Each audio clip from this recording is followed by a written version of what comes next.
All right. Party people in the place to be, vandals, and everybody else out there listening at home. This is a brand new episode of How Did We Get Here? And before we kind of get into that, I would like to say that we are brought to you in part by Power Pulp Comics. We don't fit in, we stand out. God damn it, hell yeah! And yeah, www.com or www.powerpulpcomics.com. And yeah, lots of good stuff on there for you to check out. But now we got a returning creator joining us, and I'm gonna go ahead and let him introduce himself. How are you doing tonight, sir? I'm good. I'm good. So I'm Elliot, Lost Boy Comics on all social medias now, and I am a comic creator, also artist, just a creative in general, to be honest. Right. You got the book Hellbound 3 on Kickstarter now. You're kind of just wrapping it up. You got about 2 weeks left, I think, around there. Yeah, I think I just checked just before coming on here. It says 6 days left. Days. Okay, just about a week. Cool. Yeah. So yeah, and you're funded. So like people that are watching this that are worried about like, oh, I don't know if I should back it because I don't know. Like it's funded. So like, yeah, all you got to do is put your money down, and you're gonna get your book. Elliot here, he's very, very good at getting his books out on time, and pretty quick at that. So yeah. Yeah, it's all funded, and so the order stretch goals were met. So now, if you get a physical order, you'll get a bookmark, a A5 art print, and a sticker or a couple of stickers. Because now we've gone past all the stretch goals. I could probably add a few more stickers to that as well. So you get a little care package with it. And I know you had limited sketch covers. Do you have any of those still available, or are those all bought up?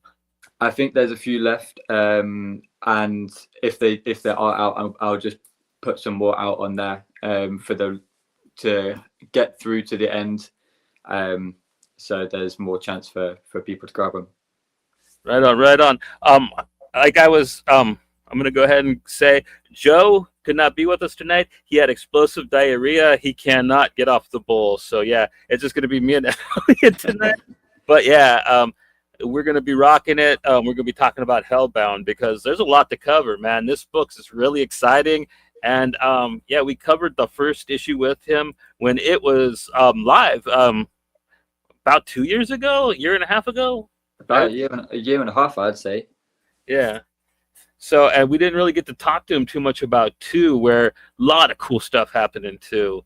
Like 1 kind of really introduced us to Lucien and how he takes care of business, but 2, it really teaches about Darcy and like the witchcraft and how hell works in this universe. And man, it's exciting. Kind of, where did you kind of get your lore from, or like did you kind of just kind of build it yourself, or? Yeah, I kind of just picked things from stuff that I liked, because I always watch like witchy kind of things, like Sabrina was a great TV show, and then some of the stuff that I read, if it's more like the witchy horror side, then so it was kind of just picking out different things, and then it was just I would get to writing the script, and I'd be like, oh, it'd be really cool if this kind of happened, and then if this happened, so then maybe put this power in, and that would bring in this side of horror and demons. So it was kind of just a pull of all different types of horror, demon, spirit, like the supernatural elements, all just from different parts that I liked around, and just kind of merged it all together to make what Hellbound is. And I kind of like the subversion that you're kind of doing, because like you kind of, a lot of people thought that like Lucien is going to be the hero and stuff, but it's really looking like Darcy is the one that's going to kind of ride in and save his ass now, pretty much, because like he's doing what he thinks is right to save her, but like he's fucking up. At least that's kind of how I'm reading between the lines, right? Yeah, like he has a goal in mind, but he doesn't really know how to get there, and it's kind of him just being very selfish of just like I don't care about anything else. This is just my my goal where I'm going to. If anyone gets in the way, then I'm going to take you out. But he's not also, he's trying to be secretive, but he's just not that good at it, because he's so determined on just getting there, getting to hell. And then also he doesn't really know where his wife is. So he kind of just is going on just feeling, not taking a step back and like analyzing situations. I kind of get a feeling he also wants to keep his humanity, whereas Hell wants Yeah, him to just be a murderer, right? Like yeah, he like kind of has to at the end of two. Like yeah. Like he's there to as a soldier, as given a job, and he's just trying to do everything to not become this thing and just kind of have his own life back. That was his reason for wanting to go back. So he's like, well, kind of, I'm here. I still look human, so I'm gonna carry on and just try and find the loophole in this role that you've given me. right, because like he's supposed to be murdering innocents, but he's actually killing demons so he can build up his power to try to fight other demons, which isn't working out too well for him because so far like there's always a bigger demon that just comes and just wrecks his ass in each Yeah, issue. So yeah, that's it. You always have to have that one that's where you, a character that always thinks that, oh, this is, I've got it in the bag. Like I've just got to do this, and I'm done. But there's always the bigger fish. There's always the things that you might not look at it properly and be like one of the the demons. I think it was in the first issue where it's like a skinny one. So if you see something skinny, you're going to be like, oh, I can just beat this straight away. But it actually was a lot tougher than he thought. So it's straight away putting him down to you. You need to work on some stuff. You need to evaluate what you're doing, and not just looking at something and taking it as what it is. yeah, with the skinny one, like it was like as strong as steel. I remember him saying, and like he literally needed to like summon his car to like Yeah, actually be able to beat it. Like he couldn't actually, and he's like, "It's been a while since I had a fair fight." And it's like, dude, you didn't fight fair. You summoned yeah, you summoned your weapons, whereas this thing was just like fighting you. yeah. Like, And I just from that as well, he has that kind of cockiness side where he can't do anything wrong. right, yeah, Yeah, typical punk rock guy, you know. yeah, Yeah, exactly. which is really rad. I loved like the punk rock scenes in this book. Like in the first one, you had like you showed the CBGB, and like you totally had like Tim Armstrong and Henry Rollins in it, and then in issue two, like he's like watching Green Day, and like I love the drawing you did because it's actually Green Day when they were young. So Yeah, like, is he he's on Earth in the '90s then, right? Like, or yeah, around that, because basically when I was writing the script, the hardest part that I could never work out was where it was set and in what time frame. So I just had the idea of I will just run with it without setting a place or a time frame and kind of let people's imagination set where they think it would be. And then that way I could just kind of use locations that I thought was really cool, and it wouldn't be like, oh, this location wasn't there in this time. So it kind of minimized the thought process of that side of it, and I could just focus on the story. And then when it came to adding into the music, it was just kind of what I was listening to around the time of making it to kind of put it in. And it kind of just all I kind of listen to is like rock or punk and rap. They all kind of go together anyway. right, They all fit the vibe, so that was kind of where that came from. right, yeah. I mean, hip hop is just like punk rock. You know what I mean? In my Yeah, opinion, for the most part. Well, I mean, I guess there's some mainstream stuff that like you could argue isn't, but for the most part, like early hip hop and a lot of the stuff that I know you listen to is definitely on that side. Especially, what's that kid's name that like it's actually doing punk albums now that you've been posting? oh yeah, Gallo. yeah, he's great. He's great. I've listened to him for a while because he used to be. Do you remember the artist Lil Peep from 2015, 16, 17? He's like an emo rapper kind of thing. He was in the group with him. So I always but he used to just kind of make the beats. And then I kind of moved away from that music, then that kind of scene. And then he popped up and he was doing goth, like old goth music. And I was like, what's this? This is great. Followed him now, and now he's doing a punk album, and all the instruments he's playing himself, which is crazy. Yeah, no, that is cool. Right on. Yeah, from what I heard, like his music would make a good soundtrack to the comic. Really. Yeah, it would. And I kind of have an idea for. I don't know if it would work, but the other day I was just thinking. So, do you know in movies you have the end credits, and like they'll play music, like a song that will kind of tie and set the vibe of that movie you've watched. Right. I was thinking having like a QR code or something at the back of the comic that will take you to a song that has that whole vibe of this issue. So it's kind of, you can listen to that straight after, and it's like a end rolling credits tune for that issue.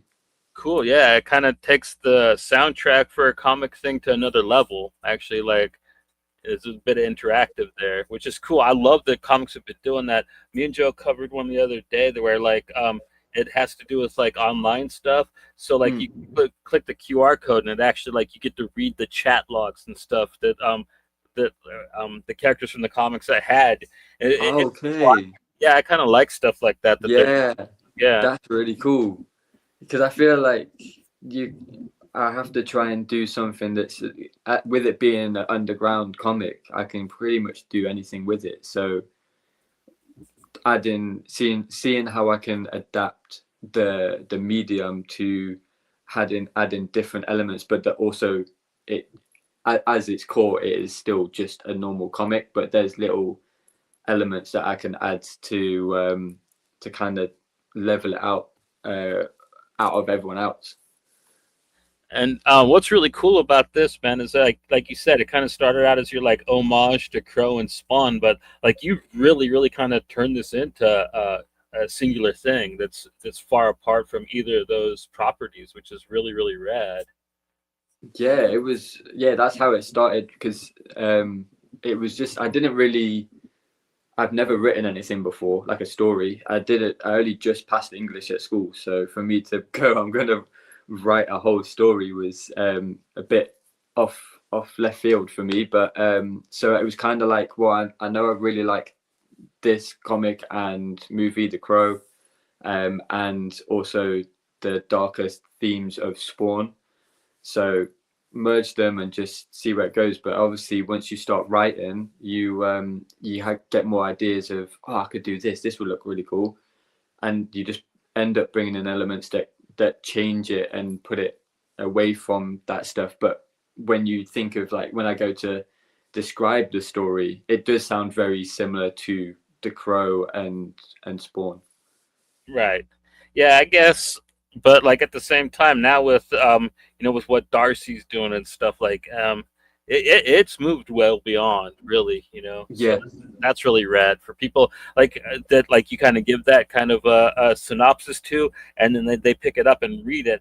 They'll be like, oh, cool. So it like goes beyond, just like the homage. Like, yeah, I love that kind of stuff. I find it's also easier if when you're trying to describe or like just tell people about your comic, it's easier if people go, oh, I like those two things. So if I like those two things, I like this, instead of it's so different to anything else you've read. But then when people say that, I kind of go, but how do I know if I like that? If it's so different to everything else, how do I know if I'm gonna like it? And then Lucien's half a demon face. Like, kind of, how did you come up with that? It sort of reminds me of in Constantine when he's like beating on Gavin Rossdale, and like his demon face kind of gets exposed. But like I was just wondering, kind of where did you come up with that? Because it looks really rad in the book when he transforms. Thank you. So with that one, there's a BBC show called Lucifer. I think it's on Netflix, and it's basically Lucifer comes back to Earth, but no one believes it's him. And he would do like how Daredevil, not Daredevil, how Ghost Rider did like the penance there, and the person would see his true form. I kind of just took that, and then, but I don't know if I kind of wrote it in properly to describe what he was doing, but I'll probably make sure I do in this issue, if it's used, or in the last one. But he kind of just takes what the person that sees this like demon face, it would be their worst, what they think is the worst thing. So if it could be a skull, it could be like the rams, like a ram skull, or something else. So it can change depending on who he's doing it to. So it's kind of more like it. Yeah. Yeah. Whoever sees it, they see their worst. But yeah, I love the half skull face. It's so gangster. And yeah, in the first issue, you kind of have the two different. You got the skinhead that's like fighting outside of CBGB that like he gets scared off by him, but there's also the first demon that he fights because like he thinks that Lucien's just a dude at first. And he's like, "I'm gonna fuck you up, priest," and he's like, "No, you're not. I'm a demon too." And like, yeah, they throw down and great fight scenes, man. Like, I love your art style. For people that didn't listen again, kind of how do you do your art, and how did you kind of come up with it? Like, it comes from your past as an apparel creator, pretty much, right? Yeah, so I used to do merch for underground artists in London, and then I had my own clothing brand. So I would screen print and hand print everything, but it was cheaper for me to hand cut the stencils out of paper. So I would learn to draw the designs, but then also have the little island, so I can cut it out freehand with the scalpel and the paper, and it would have the full image. So because I'd done that for so long, I ended up like that became my style. And then when it came to drawing like a comic or an art piece, it just wouldn't have to have the island, so I could do a little bit more detail with it, but the base of it was always had that stencil style to it. Yeah, everything looks like it's kind of cut out. It's really rad looking, and then your subtle use of red, throughout the book, it's really cool. Did that come from your apparel too, or did you just kind of see a black and white and red comic and just like see that Yes, that like really works together? yeah, it was kind of I still don't really know much color theory. I can see colors from like if I'm drawing or like recreating a photo, I could see the colors and I know how to get them colors. If I was doing like color pencils, I to layer like a yellow underneath to get more of a warm tone as I'm doing different colors. But when it came to my own thing, I kind of, when I was doing it digitally, I did a little bit of color on like other projects, and it just didn't look. It looked quite cheap. So with this one, I was like, I do like a lot of the black and white, and I feel like the black and white stuff works with the art style, but also the old like 2000 AD, the old horror magazines, they were always black and white, and it made it look a bit more creepy. And then with the red, I needed a color to separate certain things, right? When they're in hell and when it's on Earth, they need to look different, and be able to quickly like see, okay, we're in this place now we're in this place. And then for like blood, because I wanted it to be gory in places, and you need it to look like blood. So I went for a red with like it's like a muted red. It's not like bright red, and it also works with the cover because the covers are black and white with just the red in the title to make that stand out and make it stand out if you have it on a rack. Right. Yeah. The covers are gorgeous too, by the way. That's what really drove me to it. I remember I was just like zipping along Kickstarter yeah, about 2 Halloweens ago, and I was just like, damn, dude, this looks clean. And then the second cover, like, oh man, that's still a masterpiece. Like, Yeah, do you the still have the second. original art for that, or did you? No, I think I sold it with the Kickstarter. I don't. I Lucky. might. I might have it. I'm not. I can't remember. If I do, it's upstairs with all my original art stuff. But yeah, it's 11 by 17. What the actual one is 11 by 17. But I did it all digitally first. Like I do most of my work on the iPad first. Make sure everything works, like the shadows work, and then I will transfer it to the artboards or the sketch covers or anything like that. Hell yeah.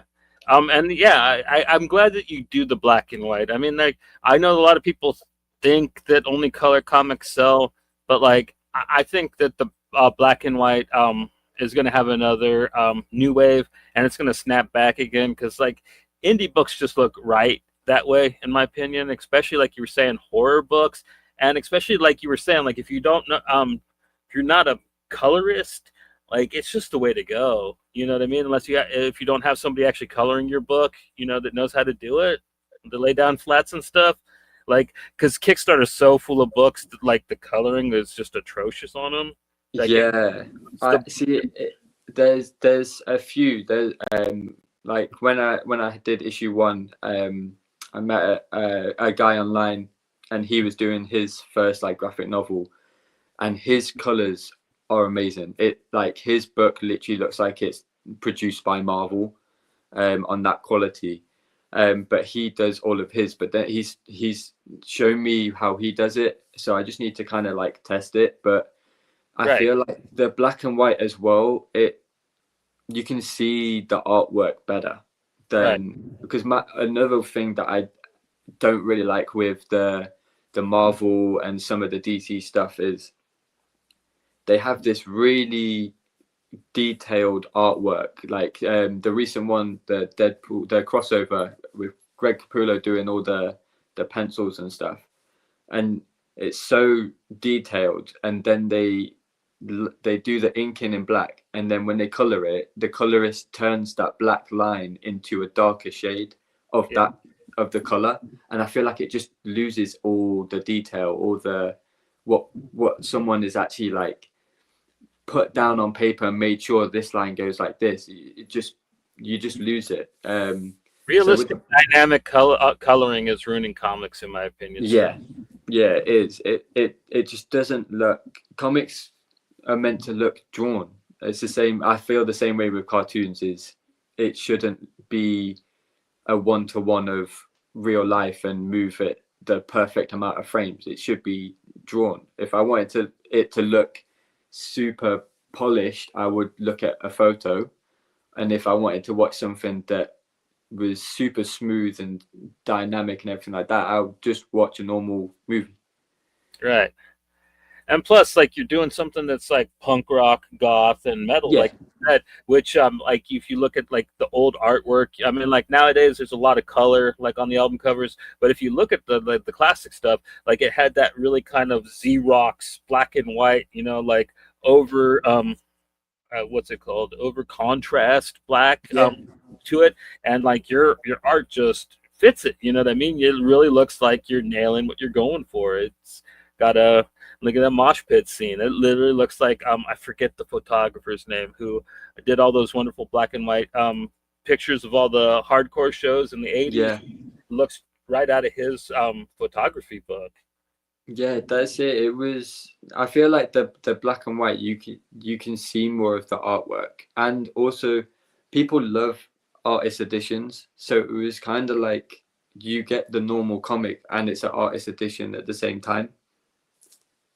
Right.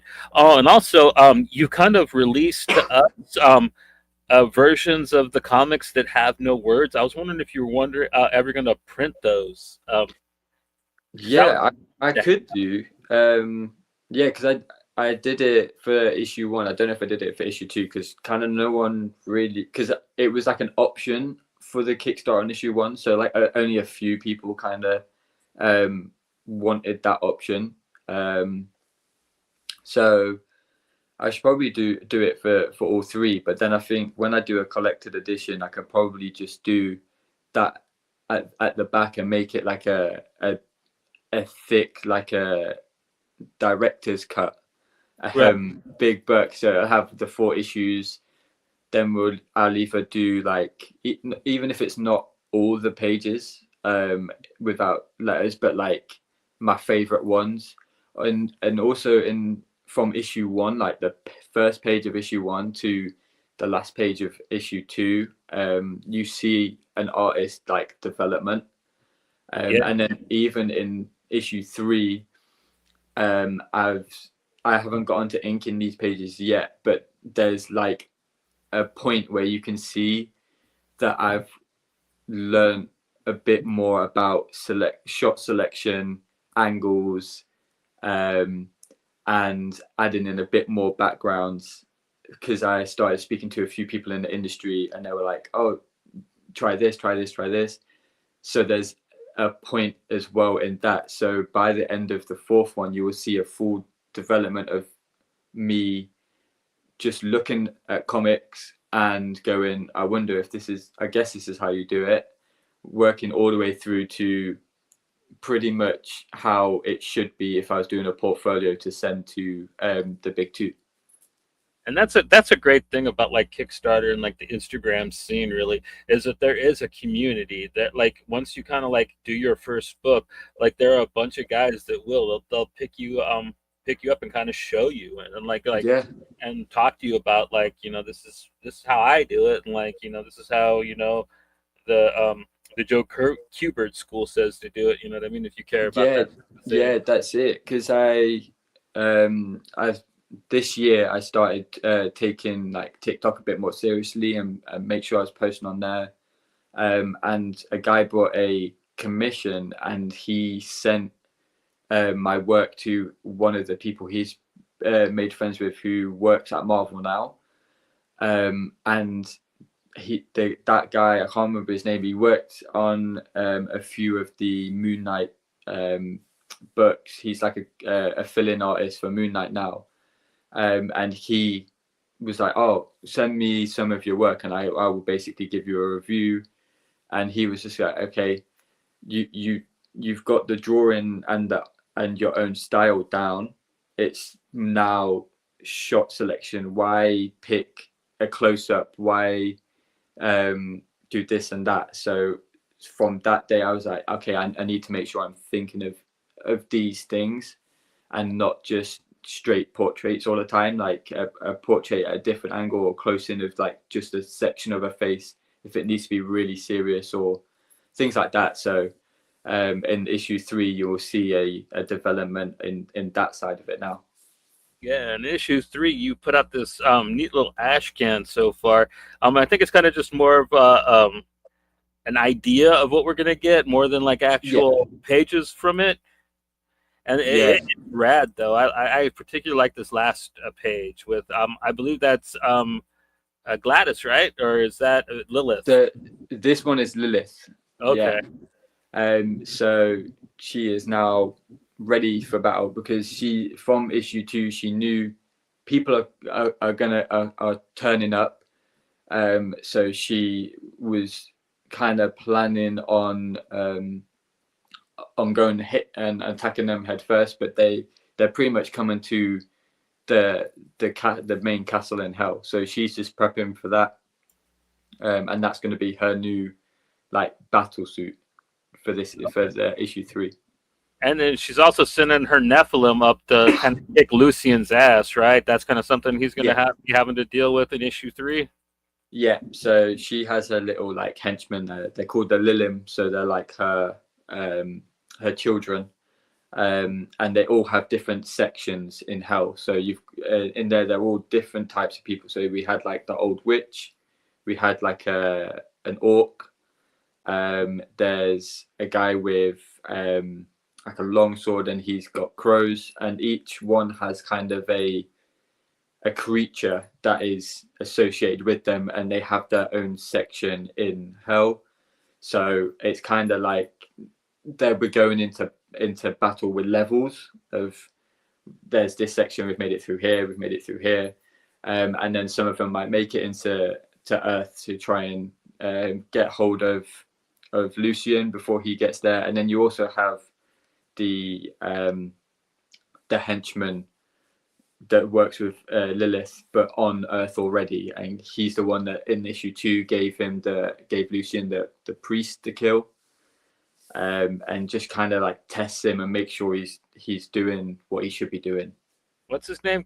Crimbone, something like that. Yeah, I think it's Carbone. Carbone. There you go. Yeah, it's my own characters, and I always forget the names. Yeah, he kills old people in alleyways. He's a dick. Yeah. His thing was like Spawn had the clown. I wanted a guy that was like just a big mafia boss. But it was like he wasn't very good when he was alive. That's why he's dead. But he thinks he's still like the best mafia boss there is. Yeah. We get Danny Dyer to play him in the movie. Yeah, definitely. That'd be cool. So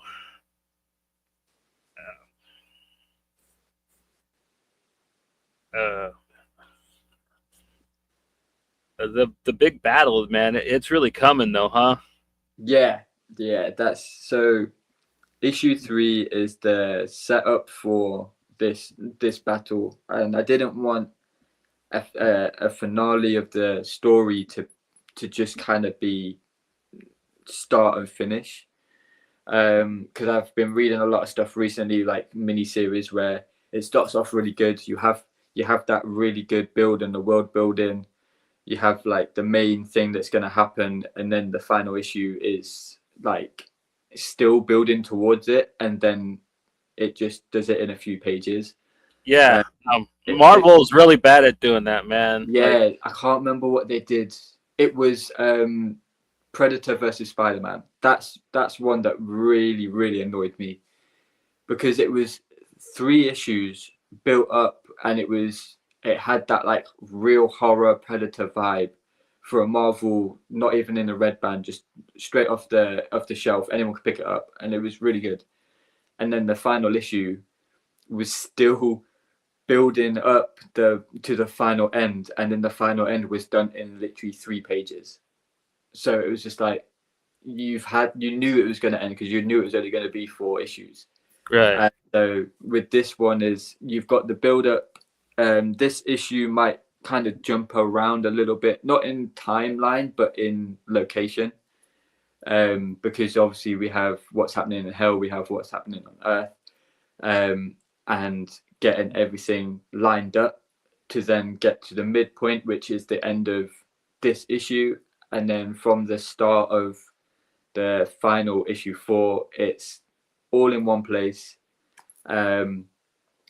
There's still going to be some traveling. There's still going to be, it's not just a full issue of a fight scene, but it will be action all the way until the end. You kind of got your Cogliostro type guy. He's kind of talking to Lucien about how to use sigil magic to get to hell. Like, is that going to work for him? Is he going to like show up in hell and like everybody else is like on Earth fighting, or like how's that going to? Yeah. So right at the end of issue 2, you had throughout the issue you had this guy basically saying, I was in your footsteps before. And this is what you need to do to get to where you want to be doing, but I couldn't make it. So basically kind of that character is kind of going, I couldn't make it, but I can help someone else get there, so they don't have the same thing as me. So he's basically sitting in limbo, where he's in the shadows. He's on Earth, but he cannot be seen by anyone. Demons, right? Yeah. So Lucien now uses it, doesn't really believe him because he's just like, well, where's this guy's just come out of nowhere. Uses it just to test it, and he hears Darcy's voice at the end of issue 2, but he still doesn't know if that is her, because we didn't see anything. We just saw the little speech bubble. So it's kind of like, did he see her, or did he see something else and just heard her voice? So it's kind of him, this issue is kind of him debating if what he saw was real, if it can be done, and then I'm gonna give it a shot. I've got nothing out, so let's just get what I need and just give it a shot. And then end of issue 3, you're gonna get where he's going, and it will be a perfect split between the 2 issues. You could read them straight after each other in a collected thing, and it would literally be a perfect jump from one place to another place. Hell yeah. So definitely oh man. But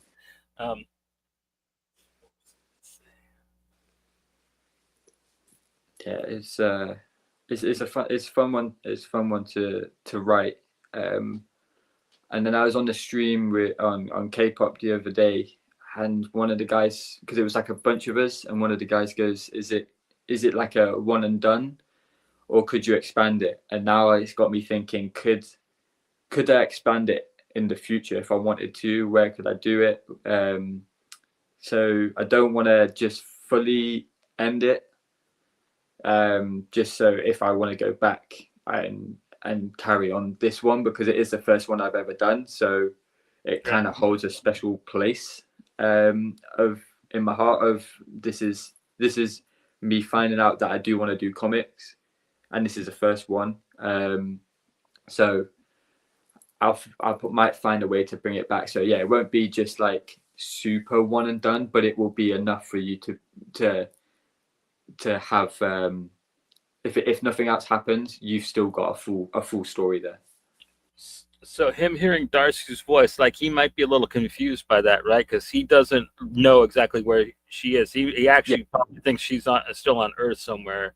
Yeah. But like, she's actually been when he got sent up, like, they switched spots. That was part of Lilith's magic, right? That's kind of how it was explained. Yeah. So it was kind of like, well, yeah, I can send you there, but Lilith knew he only wants to go back because his bond with his wife is so strong. He doesn't want to leave her by herself. So I will send him back into a place where he doesn't really know where he is, and then take her as prisoner to make sure that he does what he's supposed to. But he doesn't know where she is. He doesn't know how long it's been, the time frame. So he doesn't know if she just like moved on or just moved in general, if she's still alive, or like anything like that. But he just his goal isn't to find her, because he has no idea where. It's kind of like, where do you start if you don't even know where someone is, or even if they're alive. He's just more on revenge for Lilith, and then on the way he finds out where she is, and also her role in this whole heaven and hell battle as well. Right. Hey man, like, some of these panels are so amazing. If I ever do a black metal album, can I use one of these? Oh, definitely, yeah. I mean, they would work really well. Yeah, I just love all the Gothic architecture. Like I feel like you don't have to even be into that kind of thing. You could still be like, I feel like you could be like fully Christian and still really appreciate the artistry in that, because just the buildings alone are like artwork. Well, I mean, it's a Catholic cathedral, right? Or at least The later ones at the end of issue one, like of Lilith's Castle and Hell, are also very lovely too, and those are also could be used as black metal albums, kind of like straight out of a Dark Throne cover. Yeah, literally, yeah.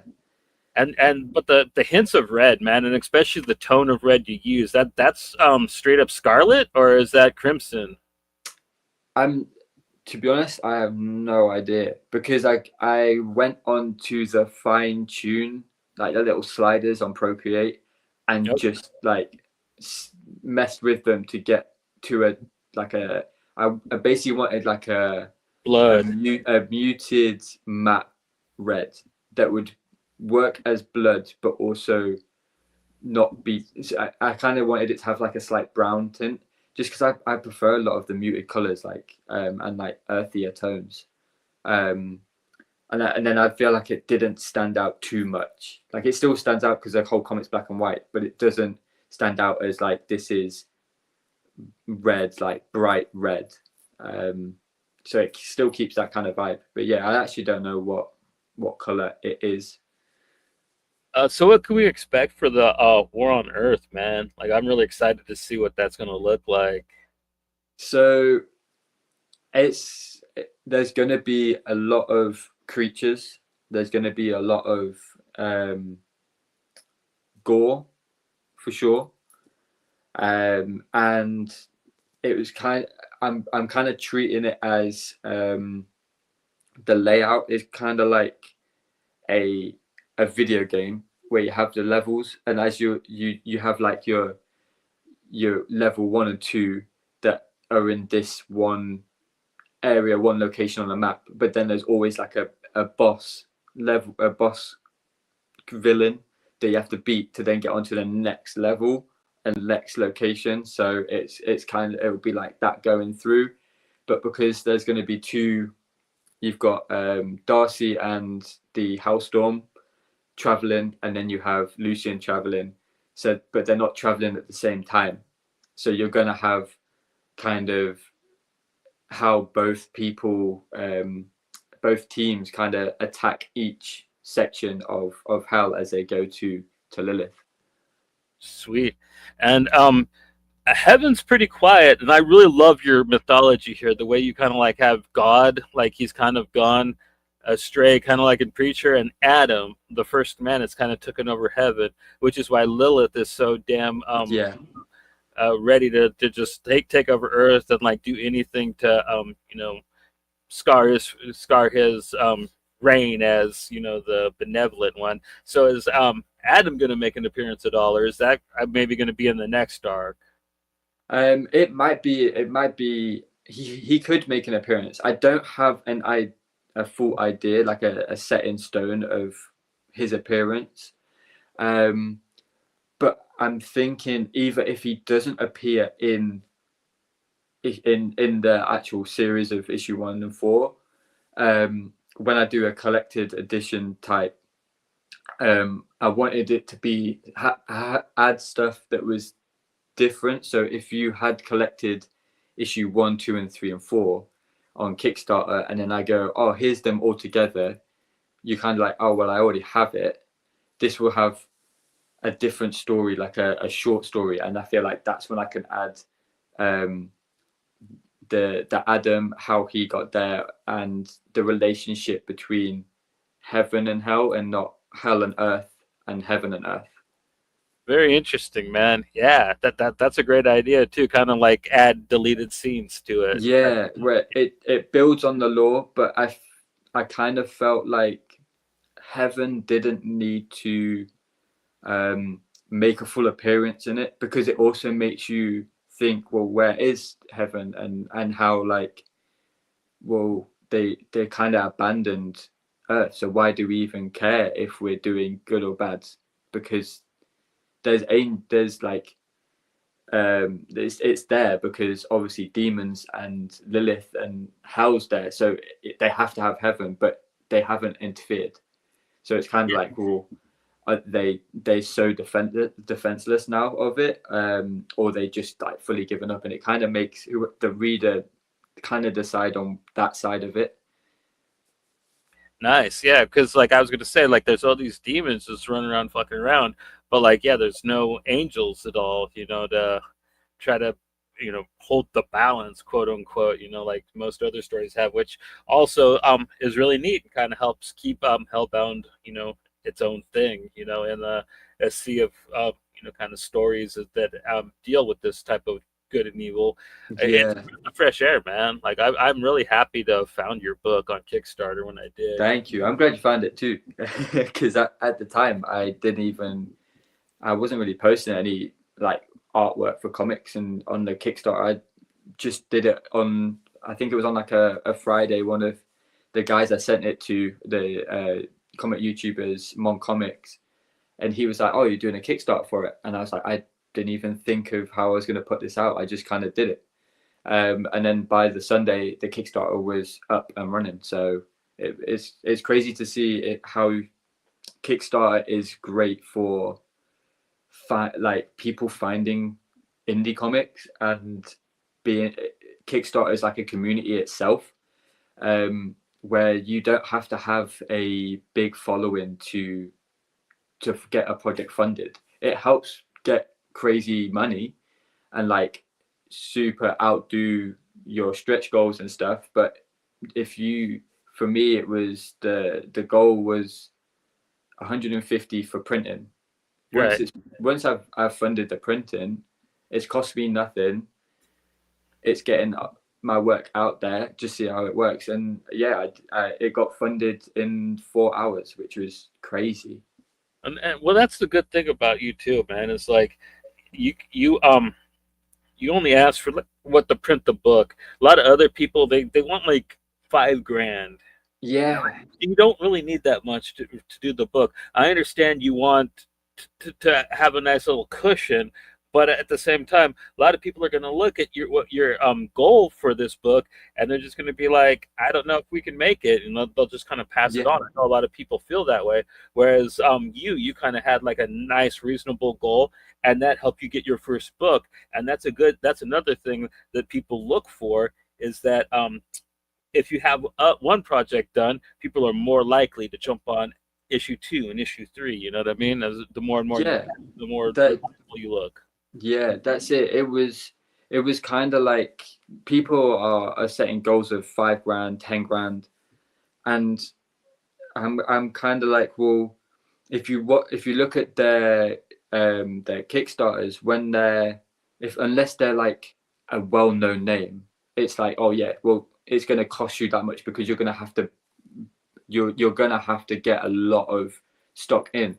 But for indie creators that are just doing it every now and again, is you if you watch, they get close to it, and then it will sit, and then they'll be like on the last week they're just really pushing it, and I didn't want to feel like I was going to people, and like kind of pushing it down them to be like, make sure you buy it because we're so close. We need another £1,000 on an issue that's going to cost £10, and it just kind of adds stress when you don't need. I don't need to add stress. I'm not paying anyone to do anything in it.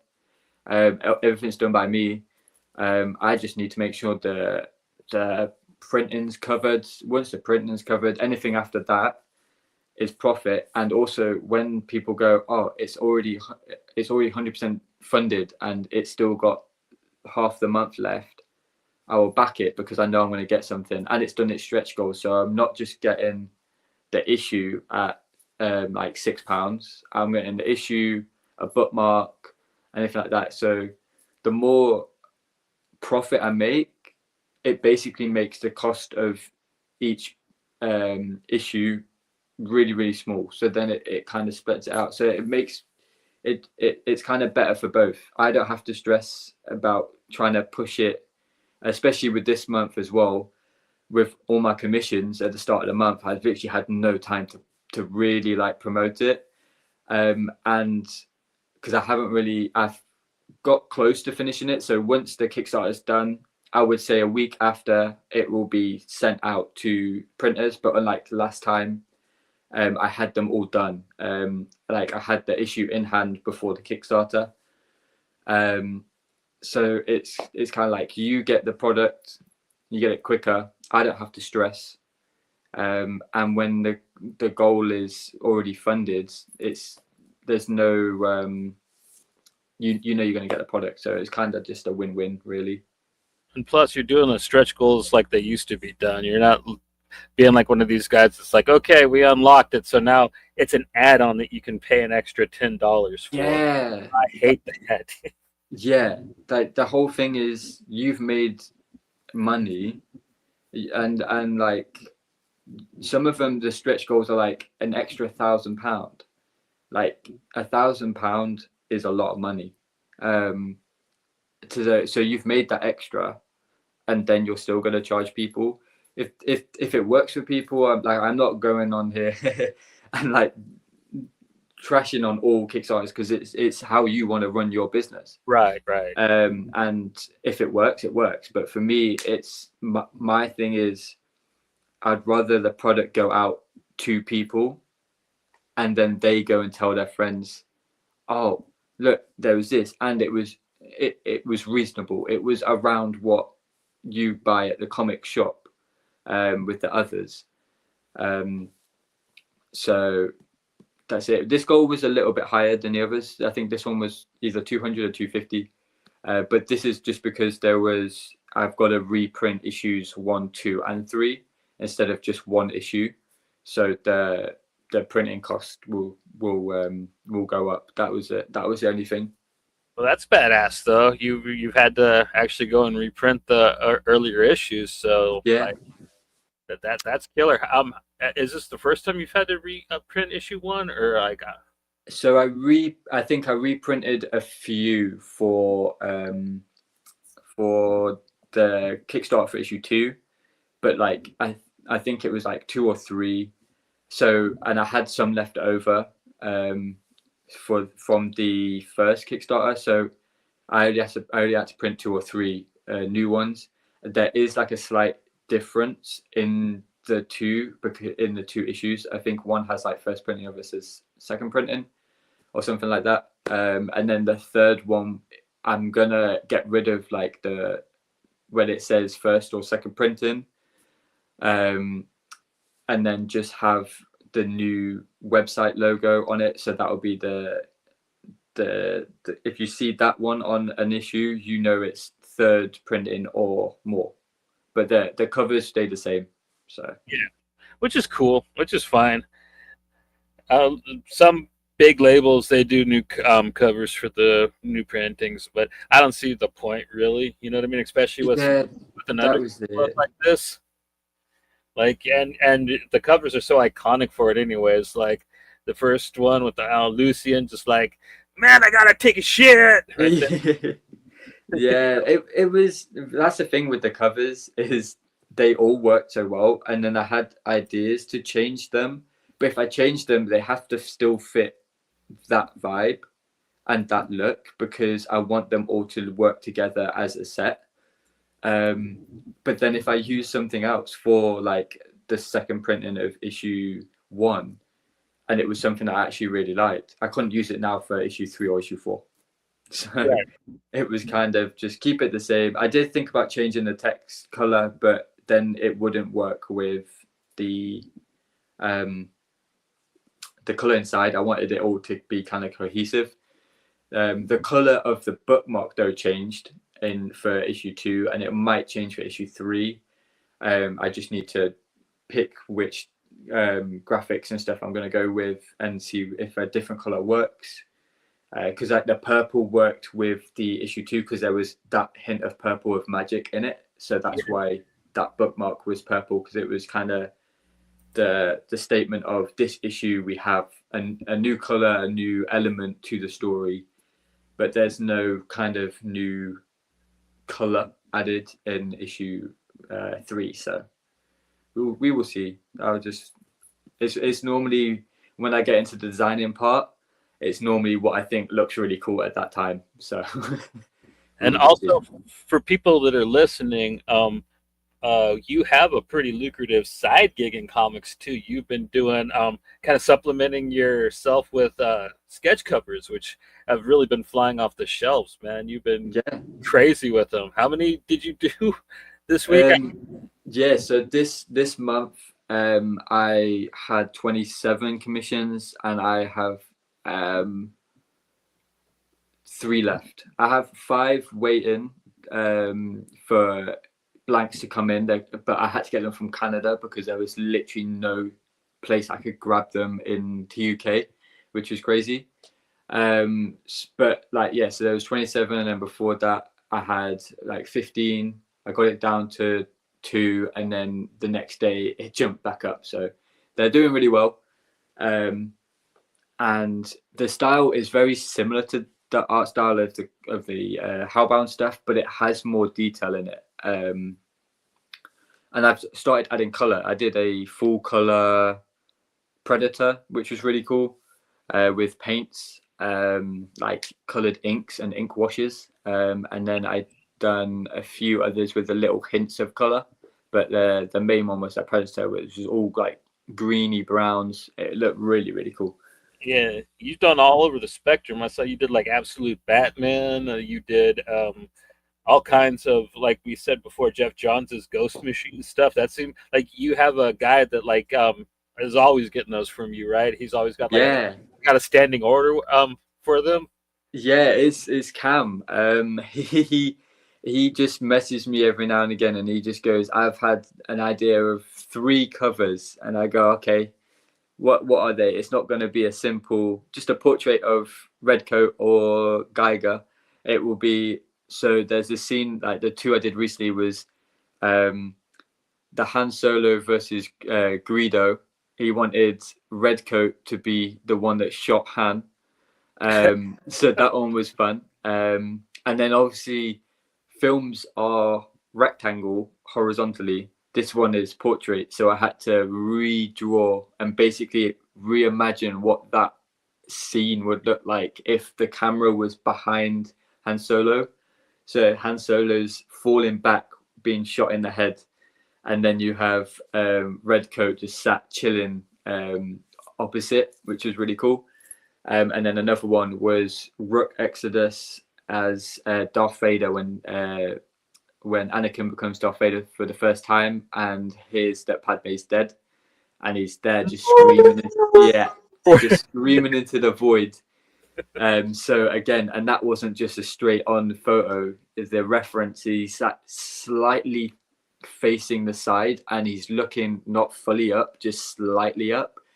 So I had to look at all references of the Rook Exodus helmet to make sure it was still fitting the style of that image and the positioning, but also it looked like Rook Exodus, not Darth Vader wearing someone else's helmet. So that one was fun. That's awesome. Yeah. And then Battle Beast was another big one. I've done quite a few of them. They are really hard to draw. You look at it in the comics and stuff, and you just go, "Oh, it's like a lion, like a white lion," but it's not.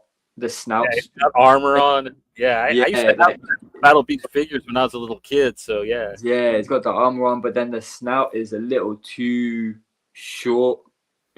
So getting that one right is hard. But yeah, those people love that one. What else? I had a guy in the UK. He's now had 10 horror portraits, which those were really fun. I've just finished the final 5, but he doesn't want to see it posted anywhere until he gets it. So I won't say which ones I've done on these 5, but I've done. We did Frankenstein, Dracula, the nurse from Silent Hill. Ooh. And what else did we do? Nurses from Silent Hill creep me the fuck out. So. Yeah. Oh, that was like one of the first. I think it was like the second horror film I ever watched, and at the time I hated horror films, but that one was really good, and it's the only one that I can sit and watch by myself, and I don't get scared because I've seen it that many times. And I can't remember what others, but yeah, I did 5, and then he got them, and then I did another 5. So, and I Hell, started using a dip pen. So I got that this month. So I do cross hatching on the covers, so it adds more shading and more details that I don't have in the comic stuff yet.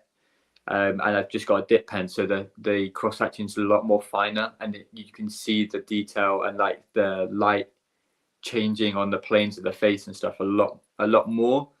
And it just kind of leveled up my work. So you can see it on my Instagram, but a lot of it more on my TikTok now, because I can just film and post on there. I find Instagram, they say they love reels, but you post a reel like nothing, it hardly gets seen. So I just post them when I can. yeah. I think that like the only people that really get big reels are the people that are already big on TikTok, and Yeah. like they kind of got a crossover appeal because they just post their TikToks. But for the people at home that might want to commission you, can they get at you at your Instagram, or should they hit up your email? Either way, it's the same. Yeah. With an X instead of an O, right?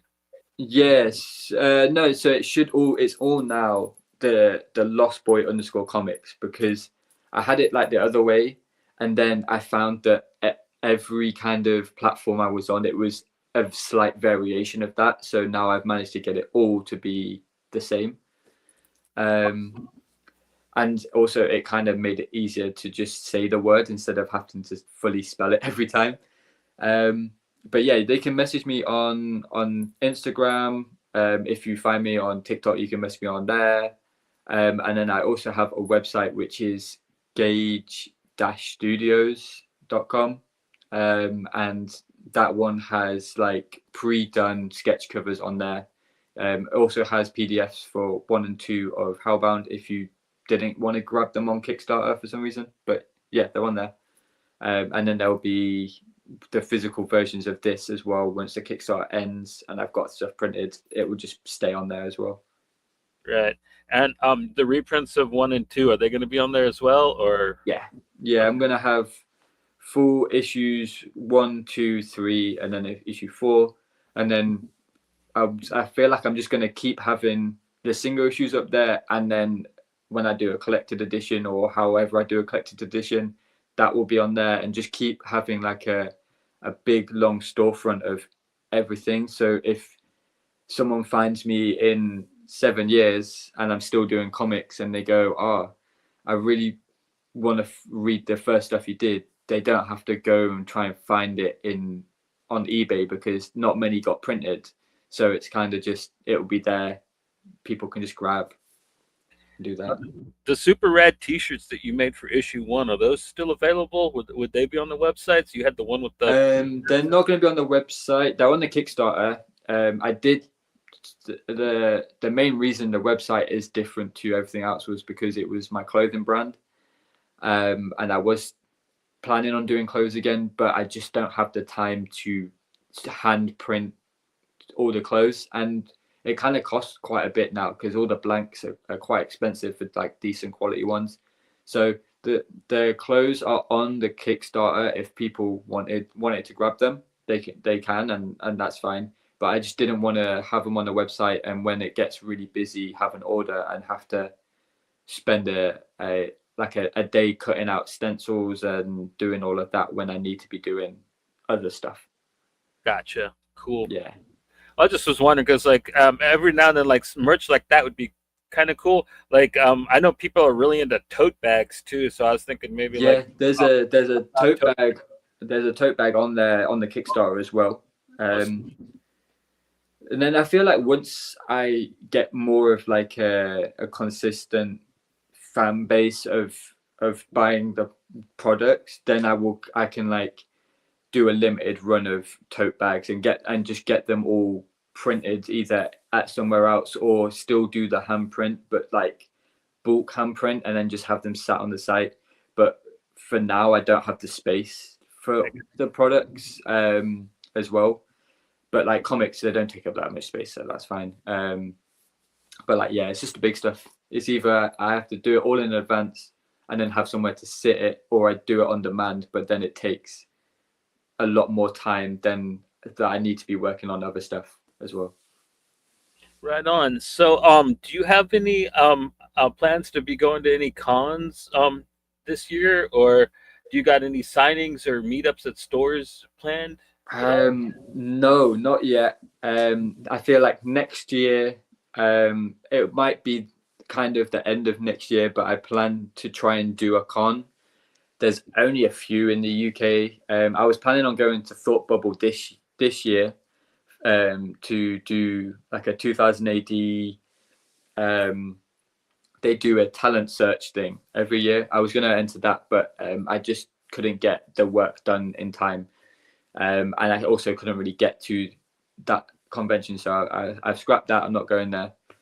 So next year, I'm in an email chain of the people that run the artist alleys in the UK ones. So when the next lot come available, I'll probably book it and get a table and kind of do my first one then. But I want to go with a lot of stuff to sell. Like with Hellbound, I feel like if I have 3 issues and maybe even 4 issues, Yeah.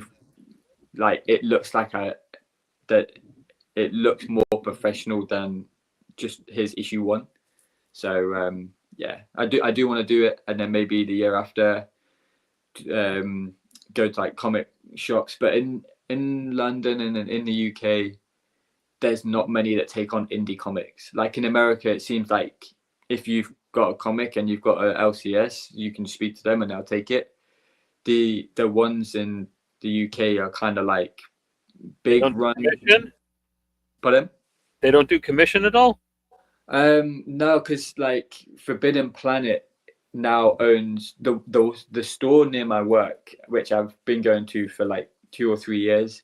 They did, but then the owner went and decided he wanted to retire, so they were selling the store, and it got brought out by Forbidden Planet, who's like a big chain.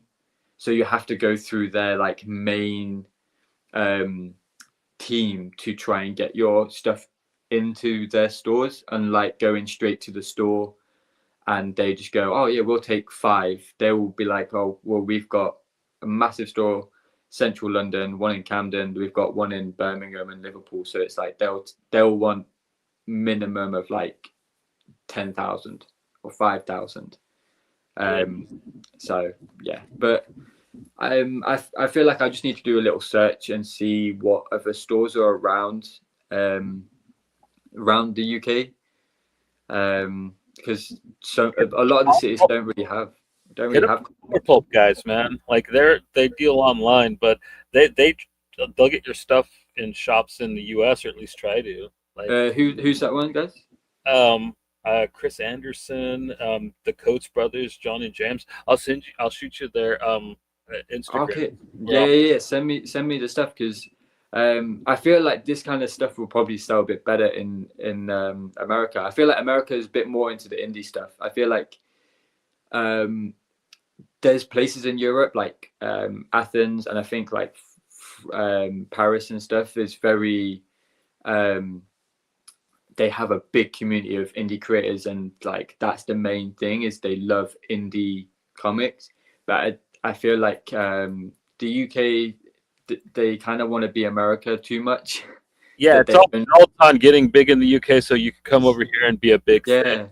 That's it. Because people in the UK, I feel like they like the top 3, the big 3: the Marvel, DC, Image. They don't really touch much else. Like you have to be really into comics, or like into the comic scene to pick up the indie stuff. But it never used to be like that. It used to be a lot of the indie stuff was coming from the UK, but it's all moved to America now. Yeah, and like I mean, like 2000 AD, like they're like a pretty good pipeline. You get in there and you make your name big. Like you come right over like Cy Spurrier and Millar and Ennis and that's it. It was like 2000 AD. They started a lot of stuff, and people don't really realize. And the more you look into 2000 AD, the more you realize how many writers and artists that are very well known had some start with 2000 AD. And then you also had like heavy metal. I'm pretty sure that was a UK one. Heavy metal, that they UK, but like a lot of stuff from But France and Italy. yeah, it's more of a Europe one. And then there was Deadline and A1, and they're teaming up now and coming back. But they were around the 2000 AD kind of line, very indie. I think Deadline was the where Tank Girl first started.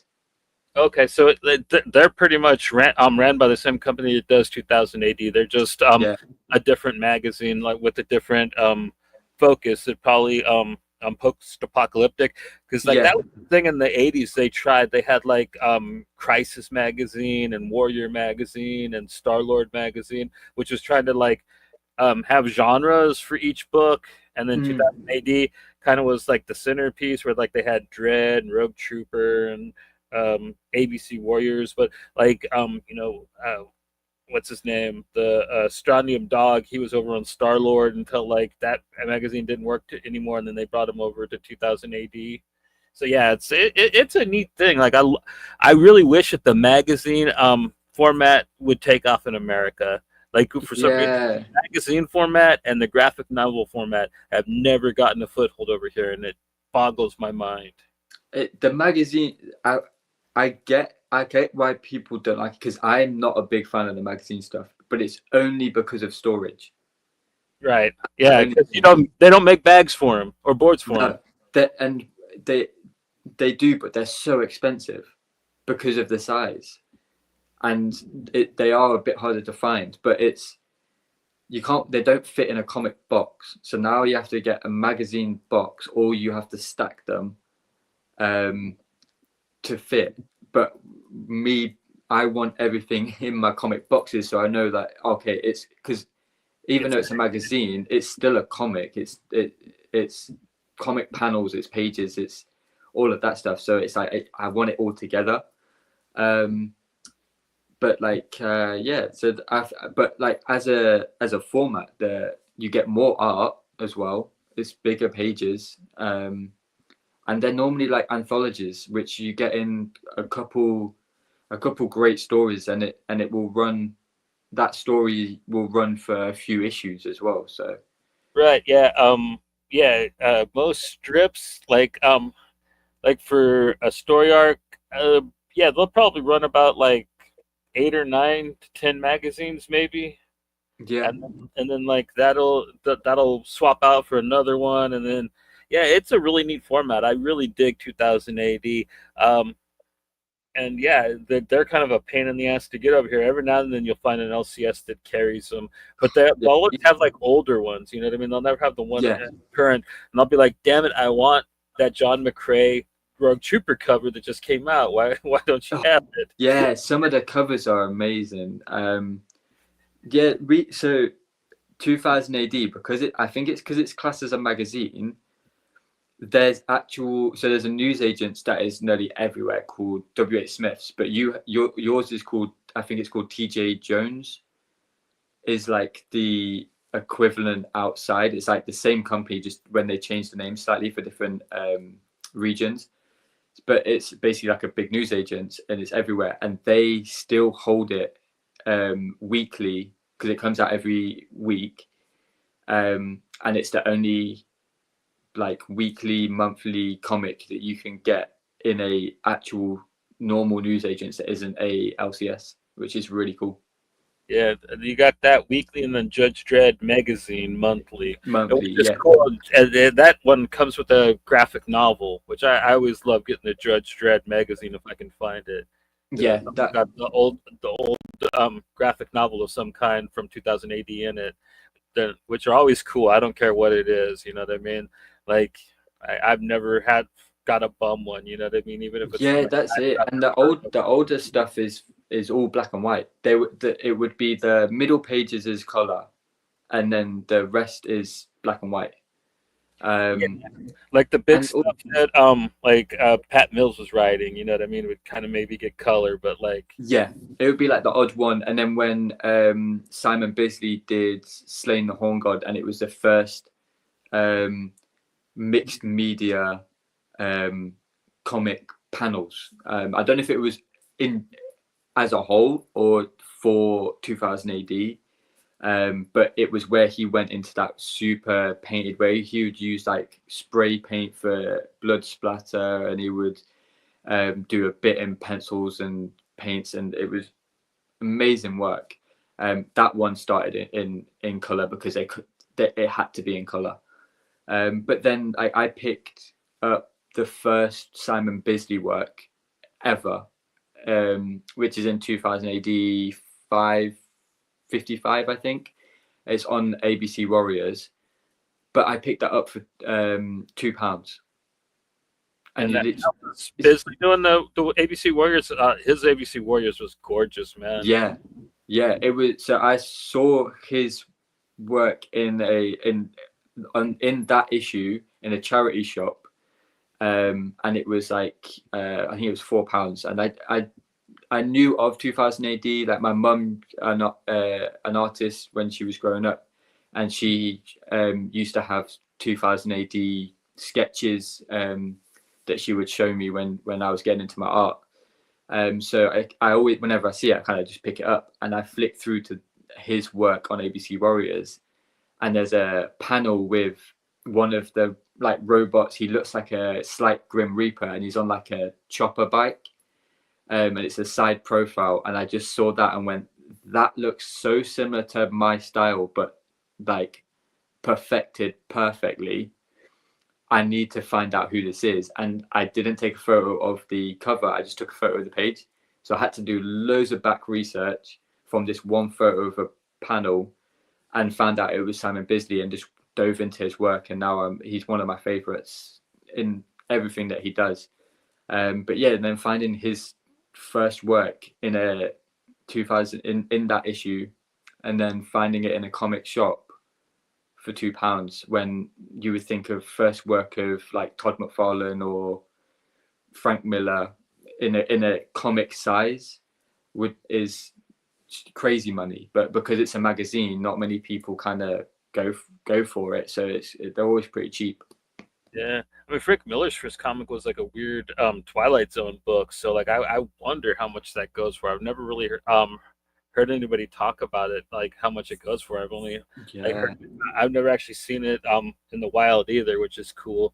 Speaking of which, like the only time I've actually ever seen Simon Bisley do black and white was with Frank Miller in the Bad Boy comic that they did it for some magazine. And like I didn't know that Simon Bisley could do black and white, but like he just did straight up pencils and inks, man. It was his ABC Warriors stuff is amazing. And then so if you go on the 2000 AD YouTube, they have an interview with him in his like studio that also looks like it's his house, and he's such just a biker, like a proper biker dude. And with his nasty ass teeth. But he also seems like such a cool person to hang out with. As much as you just look at it and you just go, he generally just wants to draw. But like it goes through, and he says that 2000 AD was his first time ever trying to draw a comic. He never even got into comics. He just wanted to draw. And it was like a family friend that worked there and was like, oh, I can get you your artwork looked at if you wanted to. And he was just like, all right, okay, I guess so. They hired him, and he just had to learn to draw a comic while being paid and putting out weekly comics. From what I heard, it was a relative of his, and like they were making copies of his art for him. And Pat Mills saw it in the printer machine, and he was like, "Who is this? I'm putting him to work." Yeah, and then you just think of what he's known, like mainly known for his Lobo stuff, but like he's done some image stuff. But his style changes it still looks like his work, but you can tell when he cares about a project and when he's just wanting to just get it done. Because there's one called I think it could be like Alpha Wolf or something. It's an Image one. The one he did with Brian Azzarello that's based on the beer. I actually have that graphic novel. It's Yeah, not bad, but like, yeah, you it's can tell that it's like, so different for me. Is because the covers look really cool, and the covers are a bit more detailed, and then you get into the artwork inside, and some of them they literally look like it took him like 15 minutes to do the page, but it still looks like his work. It's just like he just didn't care to make sure that was really put in and that detail's really shown. And then you look at some of his work with like the Lobo stuff, the Horn the Slain God, where it obviously took him a day or two on a page. So, yeah, but that was it happens. like a straight up artist. Like, with ABC Warriors and stuff, like, yeah, like there would be some stuff like where it was like super detailed, and then there was other times where he would be a little messy with it, but like it still fit the comic. You know what I mean? Yeah, yeah, and I feel like that's how comics really should be done. If every panel doesn't need to look like a 4K photo and really detailed, like you can get the same or sometimes even more emotion out of just a silhouette, or just roughing in certain areas because you know from reading it that that's going to be that person, or that's how a shoe's kind of drawn. So you can kind of, and Todd does it a lot. If you look at his early stuff with like Spider-Man, is he would do really really lovely main pages, but then certain panels he would just quickly draw because it's just like you get the idea, you get what I'm going for. This is this. I haven't got, every page doesn't need to look like a splash page, and then but then you'll get that really good one that makes the other bits look really good. So Speaking about Bisley doing 4K, have you ever seen his John Constantine Hellblazer covers that he did during the Pete Milligan run, like right before? Oh man, they are some of no, the most beautiful work. Yeah, really, yeah, okay, I need to check them out. yeah. He did. He knocked him out of the ballpark there, and I think he did like interiors for some of that too. It's pretty cool. Yeah, I need to check out more of his stuff. And because he's more of an indie artist as well, so there's so many different stories that you just don't, unless you're looking for like that his work and you know that book is there, then it wouldn't really pop up anywhere. Same with James O'Barr. Like everyone knows him for The Crow, but you mention any other story that he's like done or worked on, like no one seems to know, or they do, but it's because it's got his name to it, so now the price is really high. But yeah, there's Well, one. he's only actually done a few. He's got like Pink Dust, Morphine Dreams, and Yeah, Tiny but Bites. then there's loads of like anthology stories he's done. So he has one in a Dark Horse Presents, which I think in that one it's called Room. It's Room something. It's out a number, and that one is like it literally looks like an extra from The Crow, but his world building in just 4 pages is crazy. It's just one scene, one little like one event happens, but there's so much added to it of the kind of the dialogue and like the not the thought text, but like the narrated text that adds so much to that world. And then there's one in Monsters Macabre, and it's that one's a anthology store issue. There's work by Kevin Eastman in there, and then there's James O'Barr and a few others. The James O'Barr one is like a sci-fi heist called Snake Dance, and that one's really good. I'll have to look for that one. Yeah. I have one that he did. It's a Dark Horse book. Hard Cases, I think it's what it's called. It was written by a guy that was actually a social worker.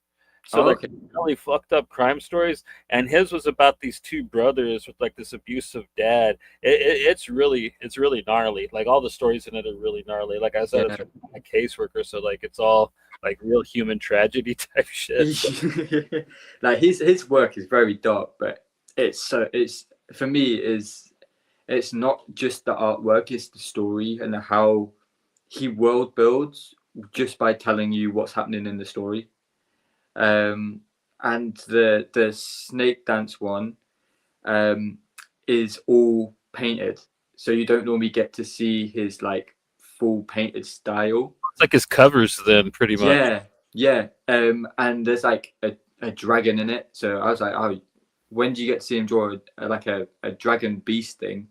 And it's got more of a blue hint to it all, but like the characters still look like his characters. Like he has a distinct style of his characters. They all could fit in the same universe. They could all be You can tell when you see his face. He's like Steve Dillon. Like he's very, like his faces are unmistakable.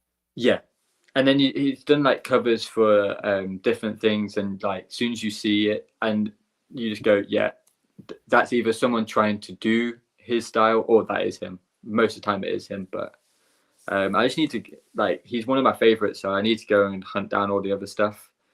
I know you can get Pink Dust Morphine Dreams online for $13 American. So I'm not sure how much that comes out to pound. That's like what, 8 pounds? Yeah, that's about £8. Yeah. I'll find the website. I'll kick it to you on Instagram. Yeah. Because if it's on like a site, they'll probably have loads of different stuff, and then it makes the shipping fine. It's that's it, because you can find them all in America quite cheap, but it's just the shipping for me. It can range from £20 to, depending if they're a bit greedy, it could be £40 for shipping. So you got to sort of make it work. So I had to get the sketch covers from Canada, so I just added more sketch covers to it. So then I was basically paying what I would pay shipping, and is the same. Instead of I needed 4 covers, and it came to like just over £10, and then I'm paying £20 for shipping. It was kind of, yeah, that's Canada for you though. Like America's that's true. Not that crazy shipping. Like Joe told me that like if you're buying something that's not just like mailing something that's not just like a regular envelope, you're looking at $10 minimum. Period. And that's to mail in Canada. So like, yeah, when he mails me stuff, it's pretty expensive. That's mad. Yeah, shipping now for me has gone up a little bit. I've managed to kind of go online and just Google and find the same price, the same deal, but and it should get to America actually quicker. But before we have Royal Mail. It's kind of like the go-to. They have shops everywhere, but they've started putting up their prices, and some of them are like, I sent a single issue to K-pop, and the lady didn't, because I wrap it in the mailers, it's still classed as a large letter, not a small parcel, so it's normally a lot cheaper. But because they see cardboard, they don't really like check it, and they just go, oh, small parcel, and they don't say, they just tell you. And it literally cost me an extra £7 just to ship it, because it went into a different bracket. So this one I can do online, so I can make sure it goes for what it is with the weight, right? And it will get there quicker. But yeah, the Royal Mail is they've just gone up loads, and then we have to pay the custom charge up front now for going to America. So yeah, all mail's kind of gone to shit, man. Like, this is the future. Like, things that have worked for 200 years are like even longer in the UK are now just like unoperable. They're just broken systems now. It's like, how did that happen? Isn't it supposed to? It should be working better than ever. Yeah, and because yours was like, you had the minimum for paying custom was like 800. Well, there's a specific reason why ours is shit. Like, yeah, he's orange and he's sitting in a big. Oh yeah, but yeah, he's just making it. But ours is just, it's because it's the main one, and sometimes the only one people know. So if I wanted to ship something like today, I could really only go to one place, and it would be Royal Mail Post Office. that I know will be open and I can ship it. I can go and find like a DHL or DPD drop off, but it's never a store. So they kind of have that monopoly of you're going to come here, so we'll make it cheap, but over time we will make it a little bit more expensive or change what can be sold, sent as a small parcel or a large letter. So I was find shipping from England to be pretty acceptable personally, but yeah, I hear yeah, it. It's not terrible. it's not terrible. Like, and for my shipping on here, I just charge £10 international shipping. That's either a commission or on the Kickstarter. I think it might be a little bit more if you add a lot of stuff, just because the weight, then it will go to a small parcel. Yeah. But if it's like a single issue, it will be, so it's 16. I think it's like £16 if you just bought issue 3, and got it shipped to America, which works out at I think it was like $22, I think. yeah, something like that. Yeah, it's just over 20 bucks. So for an indie comic, it's not that bad. It kind of comes out to like what a lot of other people are asking for their comics. Most people want 15 for their book period. So then, like, if they want 6 shipping, it's pretty much the same as your book costs. You know. Yeah, and also when it comes to shipping, for me, if I'm gonna buy something, especially on Kickstarter, is you go, okay, that's cheap. I can afford that. It's like sometimes it's less than a tenner, and you're like, oh yeah, great. And then you go on to shipping, and then it just becomes like crazy for like one issue. So I tend, if I'm to back in America, it either has to be something like I 100% want to get in hand, or I'll just get the PDF. So. And yeah, I think that's why like a lot of Kickstarters are failing nowadays, because it's literally getting more and more expensive to ship stuff. You know what I mean? And a lot of people looking at it like that, like, okay, like this guy's book's reasonable, but oh man, to get it here, like that's it. So it's like you either make the shipping really low, so you make the bit that you're cutting out of the shipping to make it look more reasonable. You either add to the price of the actual product you're selling, because if you took the price of shipping down by like $3 and then added that on top, then the price of the actual product wouldn't really change. But when you add it to cart, you're not getting hit with a bigger number than the actual product. So then it seems like you're getting a better deal. Or you would just take that as a loss and hope that you oversell and make your stretch goal. And like, if you double your stretch goal, you can take that, how many orders, the little bit of loss that you have in that shipping, you're going to make it back in the profit anyway. So we hit the stretch goal. So are you doing pretty well on this one? Or are you yeah, like I'm doing fine, because I think I take £1 less per issue to cover the shipping, because it's just over £10 to ship worldwide, and UK shipping is it's like £5, because sometimes it could be $3.60, and then sometimes if the person at the till really just doesn't like their day and they charge me a small parcel, it's $4.99. So I'm still in the money there. So when it comes to US stuff, I just lose like an extra £1. It's fine. Okay. I mean, worst comes to worst, I mean, I'll give you the $1. Yeah, no, it's fine. It's like $1.75, I think, but whatever. Yeah, but I think it's also when I did like the clothing brand stuff, and my mum had her own businesses, it's kind of, I had that kind of mentality of the first stuff you don't make money. So if you make a little bit of money, that's great. But the main thing is you're getting stuff out there so people can see it in hand. And then same with the commissions. At the start, I did them cheaper. I did them at £30, because it was like, I know someone that someone's willing to give away £30 to see if something looks good, then give away £40 or £50, and then you give them as if they've paid £50 but they only paid 30. You give them that much quality and that much effort, then they're going to post it, and then from that you've got 2 more orders. And then once it gets to the point where I was overwhelmed with the work and like still getting it done on time and everything like that, but it was like, okay, there's obviously a demand, I'll put it up a little bit to and people will still, if they want to pay, they'll still pay. So it's just kind of treating stuff as a business instead of just being an artist. Cool beans. Yeah, man.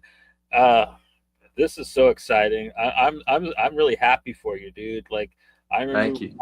I remember hitting you up on Instagram, and you like, I mean, not on Instagram, actually on Kickstarter. Yeah.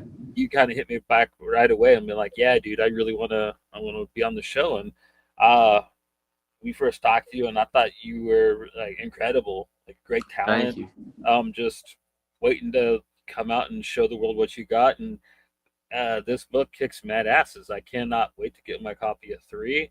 It's beautiful. It looks beautiful so far.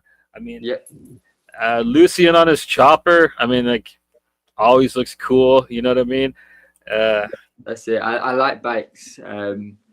So it kind of fit the vibe. So there will always be a bike in there somewhere, I think. And that's a British bike too, right? Is that a Beezer or I can't remember. I just got loads of references, so it could be a mix of different ones. I'm not my quite dad's sure. really into motorcycles. He loves the old British bikes. He's always talking Okay, yeah. essays and like the Black Knight, the Vincent Black Knights and stuff like that. Yeah. Yeah, they're nice. I just don't know names of them too much. I know Triumph because my uncle, he works as a designer there, but Nice. So that's kind of a family thing, huh? Like, yeah, it's kind of always kind of been there, I guess. And then my dad was big into motocross, so I used to have motocross bikes as a kid. But like, and then my stepdad also had a motorbike, so there's always been around, but I've just never got into like, I know what shapes and styles I like, but I just don't know brands. Yeah, well, I'm glad it's not like a Harley. You know what I mean? Like, Yeah, I feel like I mean, a Harley was just too on the nose. Yeah, I feel like anyone that you like Ghost Rider or anything like that, it's always like a Harley, a big chopper. But I like the more of the old retro-y look, but very slim and like low down. So Nice. Well, man, I've had you for almost 2 hours. It's extremely late where you are. You got to be pooped. yeah, it's now 3 a.m. Yeah, I actually did have a nap before doing this one for the first time. So Okay, well, cool. But I know as soon as I go upstairs, I'll crash. It's because the lights on and everything like that. It feels like daytime.